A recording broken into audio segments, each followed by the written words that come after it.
यदि कोई धर्मात्मा है तो वह परोपकारी नहीं। यदि कोई परोपकारी है तो वह परिश्रमी नहीं।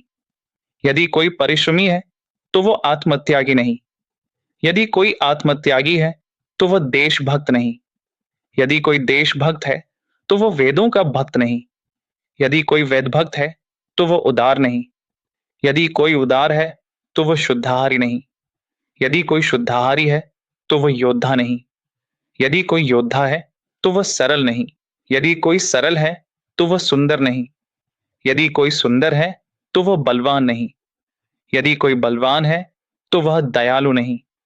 यदि कोई दयालु है तो वह संयमी नहीं। लेकिन यदि आप इन सभी दिव्य गुणों को एक ही स्थान पर देखना चाहते हैं तो महर्षि दयानंद सरस्वती की ओर देखिए। एक महान युग प्रवर्तक, वे एक महान समाज सुधारक, वेदों के पुनरुद्धारक, अंधविश्वास के विरुद्ध एक अद्वितीय योद्धा और शारीरिक, आध्यात्मिक व सामाजिक उन्नति के अग्रदूत थे। स्वराज के उद्घोषक, वे स्वराज शब्द के मूल जनक थे, जिन्होंने अपने देश में अपना शासन का विजन दिया। मानवता के रक्षक, वे समस्त मानवता के उपकारी और आर्य समाज के संस्थापक थे। राष्ट्र जागरण, महर्षि ने उस समय सोए हुए राष्ट्र को जगाया जब समाज अंधविश्वासों, कुरीतियों और पाखंडों के जाल में फंसा हुआ था।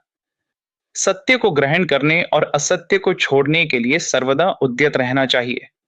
उनका जीवन साहस, तपस्या और निर्भयता का एक चमकता हुआ उदाहरण था। उन्होंने वेदों को ज्ञान, विज्ञान, नैतिकता और मानवता के संपूर्ण मार्गदर्शक के रूप में प्रस्तुत किया।